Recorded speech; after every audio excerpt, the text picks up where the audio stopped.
Assalamualaikum warahmatullahi wabarakatuh. Alhamdulillahirabbil alamin. Allahumma sholli ala Muhammad wa ala ali Sayyidina Muhammad. Pemirsa, bersua kembali kita dalam Indarwanto Hikmatologi. Lagi-lagi kita mengajak diri kita masing-masing berpikir, meningkatkan kedewasaan, beragama, berbangsa, dan bernegara melalui monolog, dan kita bisa mengimajinirkan diri. Kita dialog dengan hati kita masing-masing, membaca ayat-ayat suci yang kita yakini. Maka insya Allah nyaris bisa dipastikan akan meningkatkan rasa sayang sesama insan. Toleransi tidak saja antar keluarga batik, keluarga inti, namun lebih dari itu. Indonesia damai karena saling menghargai. Pemirsa, kalau kita mencoba berjalan-jalan di Bali yang nyaris tidak pernah kita memandang kecuali berhias dengan pura. Bahkan di seluruh jalan yang kita lihat, pohon yang ada diikat dengan kain berwarna hitam dan putih. Kearifan Nusantara yang ada di Bali terpelihara dengan baik, termasuk di tempat yang lain. Ada apa dengan hamparan tanaman yang ada di kiri dan kanan jalan? Mengikat pohon dengan kain putih dan hitam. Secara sederhana, berdasar hikmatologi, sesepuh Bali meninggalkan pesan yang harus terus-menerus dipelihara dan diterapkan nilainya. Setiap manusia secara kodrati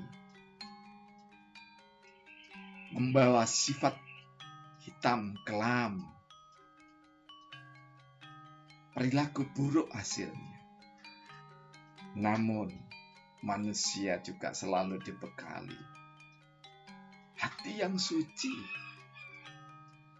sejak sebelum lahir sampai dengan bergaul di tengah masyarakat, sampai nanti dipanggil oleh Tuhan yang Maha Rahman. Antara hitam dan putih berlomba. Hitam berusaha mewarnai seseorang dengan perilaku buruk, putih mewarnai seseorang dengan perilaku yang Tuhan berikan.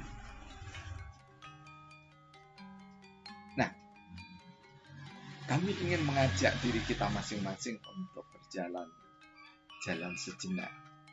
Tidak sekedar menyaksikan pura dengan keistimewaannya, di mana saudara-saudara kita melakukan kebaktian sujud kepada Tuhan dengan cara yang sudah ditetapkan agama.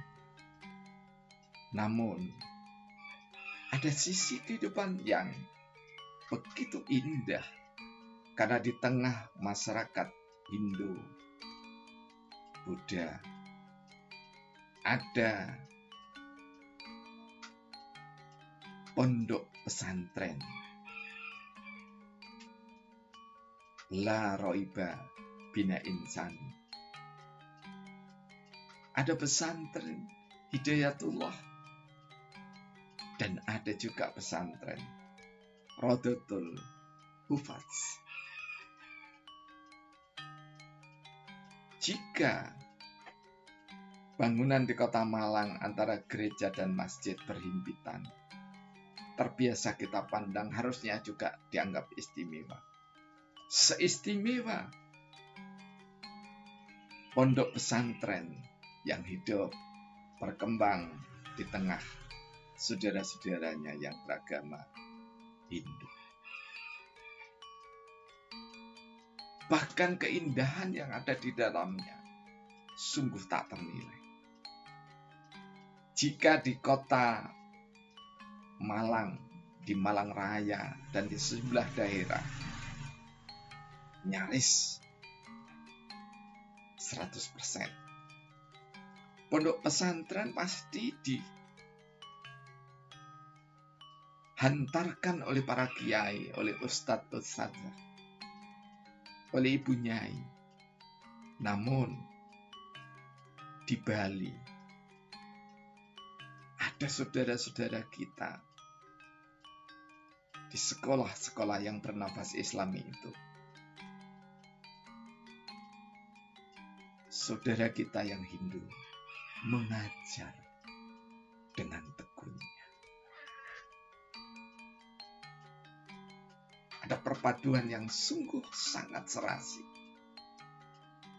Bahwasanya saling menghargai, lita'arofu, saling mengenal, itu tidak sekedar diwujudkan dengan simbol tahu nama dan suku bangsa serta agama.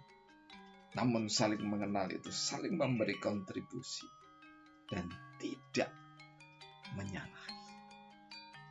Lebih tepatnya tidak saling menyalahi apalagi mendengki.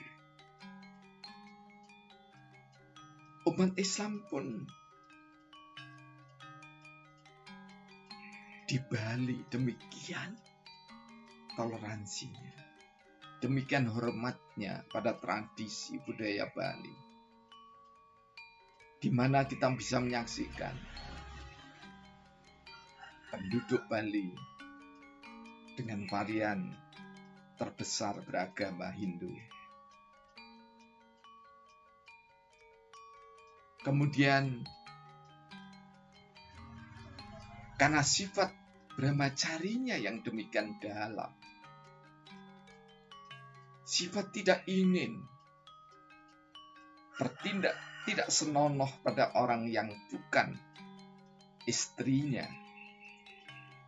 maka turis yang ada di Bali meskipun menggunakan busana yang sangat minimalis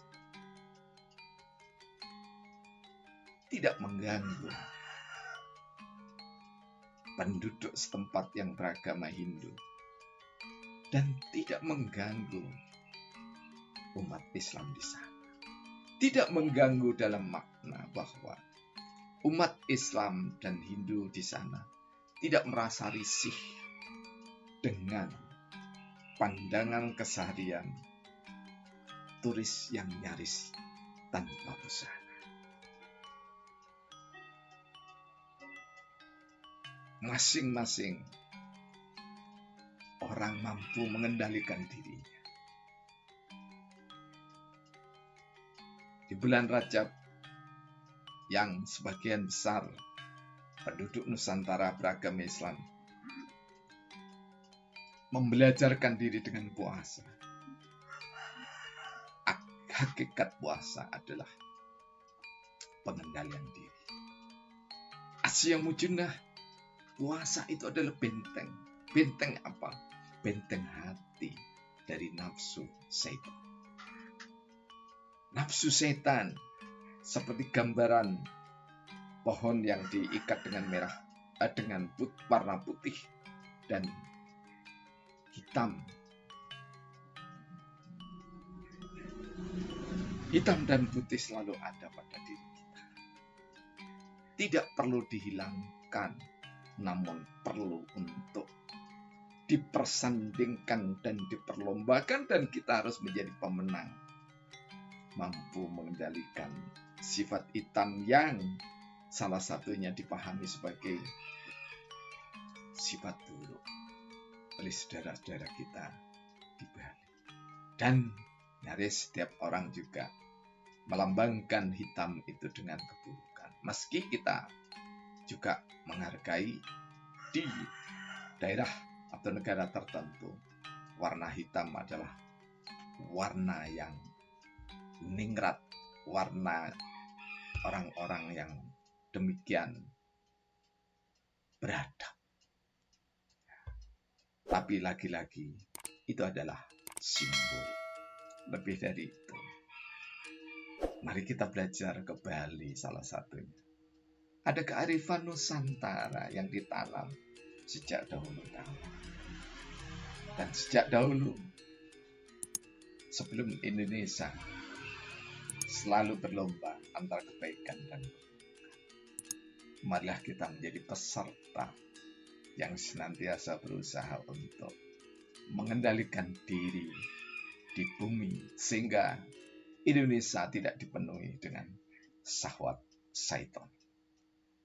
Billahi taufiq wal hidayah. Semoga Tuhan memberkahi kita semua. Assalamualaikum warahmatullahi wabarakatuh.